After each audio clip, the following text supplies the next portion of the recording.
사랑과 마음 상담센터에서 보내드리는 새벽 프로그램 이른 아침 햇살 받기입니다. 하나님의 말씀을 들으며 새롭게 되는 나를 체험하는 시간 되시길 바랍니다.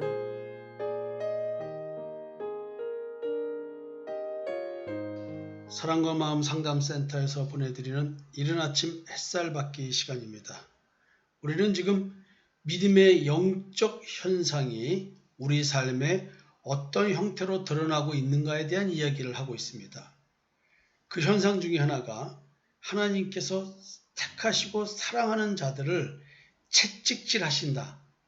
그 채찍질 하심이 뭐냐면 징계와 시험으로 드러나는데, 이 징계의 이야기, 시험 이야기를 다윗의 아들 솔로몬을 놓고 다윗에게 한 이야기, 사울처럼 버리지 않고 나는 너 아들 솔로몬이 네 왕위를 이어서 영원히 너 자손들이 왕으로 될 수 있도록 해주겠다. 그래서 솔로몬을 아무리 잘못해도 버리지 않고 사람의 막대기와 인생의 채찍을 통해서 내가 징계를 하면서 깨우쳐가면서 데리고 갈 것이다.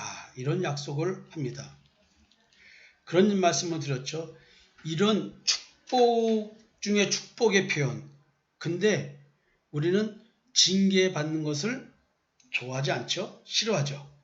징계 벌목과 징계의 사유에 대한 얘기를 하면서 이방 여인과 관계를 하고, 그리고 이방 여인을 따라서 다른 신에게 제사 드림으로 인해서 이것이 어떻게 하나님께 징계를 불러왔는가라는 얘기를 시작했습니다. 그것에 이어서 다시 이야기를 하려고 합니다. 고린도 후서 11장 2절부터 4절을 보면 이런 말씀이 있습니다. 내가 하나님의 열심으로 너희를 위하여 열심을 내노니 내가 너희를 정결한 처녀로 한 남편인 그리스도께 드리려고 중매함이로다. 그러나 나는 뱀이 그 관계로 하와를 미혹한 것 같이 너희 마음이 그리스도를 향하는 진실함과 깨끗함에서 떠나 부패할까 두려워하노라. 지금 이 이야기는 창세기에 나와 있는 선악을 알게 한 나무의 열매를 먹게 된 원인에 대한 이야기를 합니다. 아담과 이브는 예수 그리스도에 대한 이야기를 이미 그때 알고 있고 들어서 이미 깨닫고 있습니다. 예수 믿는 믿음, 이것이 무엇인지를 알고 있습니다. 그런데 생명나무의 열매를 그래서 먹고 있었는데 생명나무의 열매를 먹지 않고 선악을 알게 한 나무의 열매를 먹으라는 이야기를 듣습니다. 누구에게로요? 뱀으로부터. 하나님은 선악을 알게 한 나무의 열매를 먹으면 안 된다고 이미 경고를 줬습니다.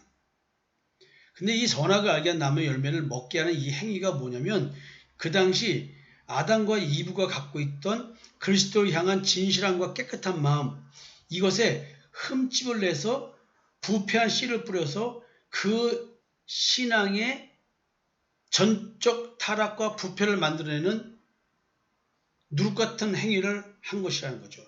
아담과 이브는 그리스도에 대한 정결한 처녀로 존재해야 되는 것입니다. 그래서 아담과 이브는, 아담은 예수 그리스도를 말하고 이브는 교회를 말한다고 성경은 기록하고 있습니다. 이게 올바른 해석이라는 것이죠. 그래서 우리가 예수를 만난다는 것은 뭐냐면 예수의 아내, 그리스도의 정결한 아내가 되는 것으로 이 땅의 표현으로서 이렇게 예수의 만남을 설명하고 있는 것입니다. 선악을 알게 한 나무의 열매를 먹는 것, 이게 지금 미혹이라는 거죠. 사단이, 뱀이 하와를 미혹한 것 같이 지금 이 시대에 우리의 마음이 그리스도만 향해서 있어야 되는, 이게 그리스도의 정결한 아내의 역할인데 그리스도를 향하는 진실함과 깨끗함에서 떠나 부패하게 만드는 것, 선악을 알게 한 나무의 열매를 먹게 하는 것이라는 것이죠. 우리가 이런 미혹을 받는다는 거죠. 이게 뭐냐? 이 설명을 이어서 말합니다. 만일 누가 가서 우리가 전파하지 아니한 다른 예수를 전파하거나 혹은 너희가 받지 아니한 다른 영을 받게 하거나 혹은 너희가 받지 아니한 다른 복을 받게 할 때는 너희가 잘 용납하는구나. 이브가, 즉 교회가 왜 예수 그리스도를 올바로 전하면 안 받아들이고 도리어 다른 예수, 다른 영, 다른 복음을 전하면 이것이 더 올바른 예수요, 이것이 더 성령이요, 이것이 올바른 복음이라고 믿게 되는가? 참 희한하죠. 지금 이 다른 예수, 다른 영, 다른 복음을 누가 받아들이고 있냐면 교회가 받아들이고 있는 거예요. 대상이 뭐냐면 너희가니까. 근데 지금 너무나 무서운 것은 행위 중심적 신앙. 이게 지금 십자가의 대속의 은총을 믿는 믿음의 부패함을 가져온 타락의 출발점이라는 것이죠. 지금 하나님은 질투의 하나님이다. 나는 질투하는 하나님이라고 말한 것은 간음하는 성도를 두고 얘기했습니다. 그 간음이 달래 간음이 아닌 거예요. 지금 여러분들에게 어제도 그런 말씀 드렸어요. 이방 여인, 말로 호리는 여인에게 속아 넘어가서 그 말로 호리는 그 말대로 신앙생활하게 되는 것, 이게 영적인 존재와 성관계를 하고 있는 거라고 표현해주고 있는 겁니다. 너희들이 모함 여인을 따라가서 다른 신에게 제사 드린 것, 근데 너희들이 다른 신에게 제사를 드리기 전에 너희는 모함 여인과 관계를 했어. 이방 여인과 관계하지 말라 그랬지. 사실은 이방 여인과의 성적 관계를 말하는 것이 아니라 눈에 보이는 현상에 의미하는 것 속에 숨은 것은 다른 영과의 만남이라는 것이죠. 잠언 7장 18절인데 오라 우리가 아침까지 흡족하게 서로 사랑하며 사랑함을 희락하자. 이런 표현들이 뭐냐면 지금 모함 여인과의 간음을 즐기는 것을 말하는 게 아니에요.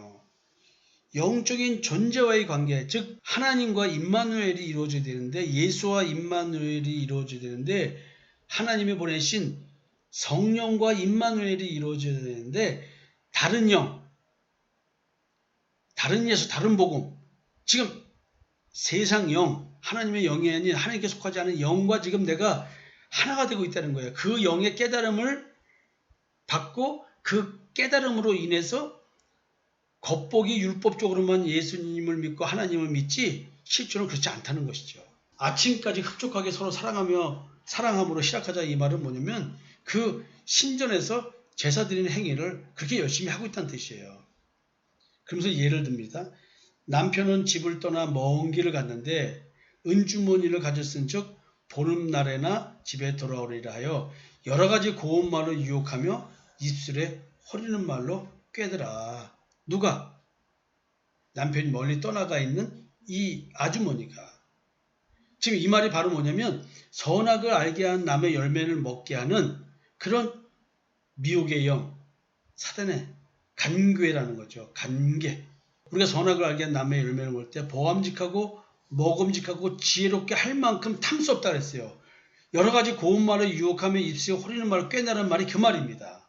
젊은이가 곧 그를 따랐으니 소가 도수장으로 가는 것 같고 미련한 자가 벌을 받으려고 쇠사슬에 매이러 가는 것과 같도다. 이게 뭐냐면 다른 영적인 존재와 하나가 되는 걸 말하는 거예요. 다른 영적인 존재가 성령의 역사인 줄 알고 그 깨달음대로 신앙생활하고 은혜를 받았다고 또 열심히 하는 것. 지금 이걸 이렇게 말하고 있어요. 필경은 화살이 그 간을 뚫게 되리라. 새가 빨리 그물로 들어가되 그의 생명을 잃어버릴 줄을 알지 못한 것 같으니라. 이제 아들들아 내 말을 듣고 내 입의 말에 주의하라. 네 마음이 음료의 길로 치우치지 말며 그 길에 미혹되지 말지어다. 대저 그가 많은 사람을 상하여 엎드러지게 하였나니 그에게 죽은 자가 허다하니라. 그의 집은 스올의 길이라 사망의 방으로 내려가느니라. 여러분 지금 영적 분별력 없는 신앙생활은 우리로 하여금 이런 위험에 빠뜨리는 현실인 것입니다. 내가 볼 때는 전혀 이상이 없는 현실인데 영적으로는 이런 상태로 빠지고 있다는 거예요. 사망의 방으로 따라가고 있다. 음료가 지금 뭐예요? 청년을 유혹해서 자기 방에 가서 밤새도록 즐기자는 거 아니에요. 이게 지금 영적인 존재가 우리를 그렇게 미혹시키고 있다. 자기 의를 추구하는 신앙생활을 이렇게 열심히 하게 하고 있다는 얘기를 부정한 여인의 이야기로, 음료로, 성욕에 발동난 여인처럼 표현해내고 있는 거예요. 너무나 매력적으로 우리를 꼬시고 있는 거죠. 그거를 호리는 여인, 말로 호리는 여인, 기복적 신앙, 나의 유익을 위해서 하나님을 믿어라. 하나님께 의지하면, 간구하면 하나님께서 우리의 이 필요를 채워주신다. 우리의 자기애적 욕구, 탐심과 정욕을 채워준다. 이런 말로 계속 호리면서 십자가에 죽어야 될 우리를 얘기하는 것이 아니라 십자가에 죽지 않아도 돼. 그 옛사람 탐심과 정욕을 채워 얼마나 좋니? 신앙생활은 이렇게 하는 거야. 새벽기도 열심히 하고 철학기도 열심히 하고 간구해봐. 하나님이 그럼 너가 구하는 것을 채워주실 거야. 이게 말로 호르는 여인들의 이야기인 것입니다. 여러분들 이런 목회자의 말에 속아서 이 땅의 삶에 자기 욕망을 채우려고 자기가 원하는 것을 하나님의 전지전능하심을 이용해서 이루려고 했습니까? 여러분, 우리의 신앙들을 제대로 돌아봐야 됩니다. 귀신의 영들이 우리에게 성관계를 하자고 유혹한다는 말, 여러 가지 고운 말, 이게 지금 내 거 주겠다고 하는 그 미혹인 것입니다. 네가 원하는 거 채워주겠다고. 그들의 어머니는 음행하였고 그들을 임신했던 자는 부끄러운 일을 행하였나니 이는 그가 이르기를 나는 나를 사랑하는 자들을 따르리니. 나를 사랑하는 자, 이게 어떤 표현일까요? 여러분들의 욕망을 부추긴 겁니다. 자기 결핍된 것, 어릴 시절의 상처, 부모님한테 이렇게 해받기를 원하는데 제대로 받지 못한 것, 부모님의 여건이 어려워서 나를 돌봐주지 못했던 이 자기 결핍, 지독한 자기 사랑, 지독한 자기 결핍, 이걸 채워주겠다고 하는 사람을 따라가는 거예요. 내가 자기야, 너 필요한 건 내가 다 채워줄게. 원하는 거 다 채워줄게. 나를 사랑하는 것 같잖아요. 나는요, 나를 품어주고 이해해주고 나를 지지해주고 공감해주는 그런 남자를 원해요. 이렇게 고백하죠. 그런 남자가 나타나서 얘기를 해요. 그들이 내 떡과 내 물과 내 양털과 내 삶과 내 기름과 내 술들을 내게 준다였습니다. 누가? 나를 사랑하는 자들이. 호세아 보고 지금 고멜이 하는 얘기예요. 당신은 나한테 준 게 없잖아. 뭘 해줬어? 내가 필요한 거 뭐 채워줬어? 사실은 뭐냐면 하나님께 하는 얘기예요. 바알 신은 내게 이렇게 해준대요. 참 하나님 여호라고 하는 당신 나한테 해준 게 뭐 있어? 당신 나보고 죽으라 그러고밖에 더 있어?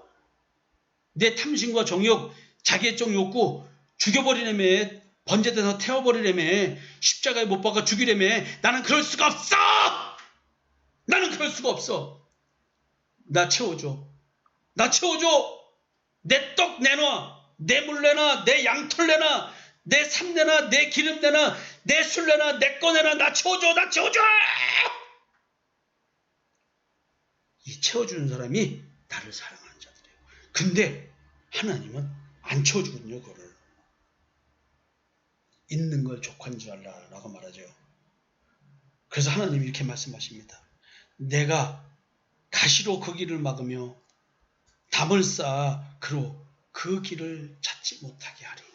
그게 이런 하나님을 누가 믿냐고요. 하나님이 아닌 나를 위해 인생을 사는 것, 십계명의 제1계명을 준수하지 못했기 때문에 자기를 위해서 우상숭배를 하는 신앙, 이게 탐심은 우상숭배라고 그랬잖아요. 내가 내 탐심을 밖의 형상으로 투사시키는 거예요.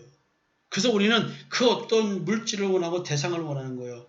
그 여러분들 임하고 부부관계 치료 얘기할 때 우리가 그런 얘기 했잖아요. 복숭아가 아니고 사실은 복숭아를 사주는 남편이 나를 위한다는 느낌이 드니까 내가 존재감을 느끼는 거예요. 파인애플이 아니고 맛있는 음식이 아니고. 결국은 뭐냐면 내 존재감이 스스로 약할 때 상대방을 통해서 내 존재감을 채우려고 할 때 우리는 그 표현이 물질로 드러나게 만드는 것뿐이라는 거예요. 결국 그 물질이 아니고 내 스스로 부족한 나를 채우기 위한 어떤 대체물을 찾고 있는 중독적 현상이라는 것이죠. 하나님이 그런 걸 못하게 막아요. 우리는 하나님을 믿지 않으려고 하는 거예요. 예수 그리스도를 믿지 않으려고 하는 거예요. 왜냐하면 나를 채우지 못하기 때문에. 옛사람을 죽이는 사람을 어떻게 따라가요? 내 욕망을 죽여라고 하는 사람을 누가 따라가요? 안 따라가지. 내 욕망을 채워주는 사람을 따라가게 돼 있는 거예요. 우리는 본질적으로. 그래서 하나님은 그걸 못 따라가게 막는 거예요. 우리 삶의 현실을 막습니다. 그렇게 살지 말라고. 그가 그 사랑하는 자를 따라갈지라도 미치지 못하며 그들을 찾을지라도 만나지 못할 것이라. 그래서 삶이 황폐해지는 거예요. 쫄딱 막. 그리고 보니까 이게 하나님께서 나로 하여금 세상 것 따라가지 말고 너 옛사람을 죽이라는 뜻이었구나를 깨닫게 되는 거죠. 이 가시, 담, 그래서 그 길을 가지 못하게 하나님께 돌아오게 만드는 건 이 하나님의 징계가 이렇게 있구나를 깨닫는 거예요. 호세의 고백도 하나님의 징계를 깨닫는 거예요. 그렇게 하나님의 징계를 깨달을 때 그제서야 둘째 아들이 아버지의 재산을 다 팔아서 가서 허랑방탕 창녀와 놀다가 와서 결국 돼지 우리간에서 돼지 주염염에도 먹지 못하던 그런 상황이 되니까 그제야 그가 이르기를 이렇게 말하는 거죠. 성경에서는 또 여기서 호세아에서 말합니다. 그제야 그가 이르기를 누가 이르기를 고멜이 이르기를 누가 이르기를 세상 것 따라가서 세상에서 세상 것 주겠다고 하는 그 우상을 숭배하게 된 우리들 쫄딱 망해서 돼지 주염염에도 먹지 못하는 상황이 됐을 때야 말합니다. 그제야 그가 이르기를 내가 본 남편에게로 돌아가리니 그때의 내 형편이 지금보다 나았음이라리라. 있는 것 족한 줄 알고 살면 되는데 있는 것 족한 줄 알고 내 욕심 때문에 내가 이렇게 자기 결핍 채우려고 남편에게 내 아내에게 그렇게 요구하다가 관계 다 깨지고 헤어지게 됐구나. 하나님한테 내가 이 세상 거 자기의 좀 욕구 탐심과 정욕을 채워달라고 하다가 하나님이 너무 더러워서 나를 떠나가셨구나.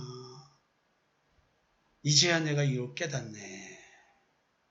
여러분 지금 이방 여인과 호리는 여인의 그 말에 속아 넘어가서 다른 신을 섬기러 갔던 다른 영의 깨달음을 따라갔던 이런 하나님의 백성들이 하나님께 징계를 호되게 당합니다. 현실이 뭉개지고 나서야 내가 믿는 신이 그 신이 진짜 신이 아니구나를 깨닫는 것이죠. 여러분 다른 영과 신앙생활을 하고 있습니까? 분별하셔야 됩니다. 큰일 납니다. 여러분 오늘 하나님께서 영적 분별력 있는 신앙생활을 하라고 우리에게 요구하고 계십니다. 간음은 다른 게 간음이 아니라 다른 영과 만나서 신앙생활하고 있으면서 하나님을 찾는다고 착각하는 것 이것이 간음입니다. 이것보다 더 하나님이 싫어하는 것이 없습니다. 여러분 내가 탐심이 있으면 그것이 우상 숭배하는 것입니다. 오늘도 나를 십자가에 못 박는 하루 됐으면 좋겠습니다. 감사합니다. 지금까지 사랑과 마음 상담센터에서 보내드리는 새벽 프로그램 이른 아침 햇살 받기였습니다. 오늘도 하나님의 주권적 역사로 마음을 치료받는 삶을 누리시기 바랍니다.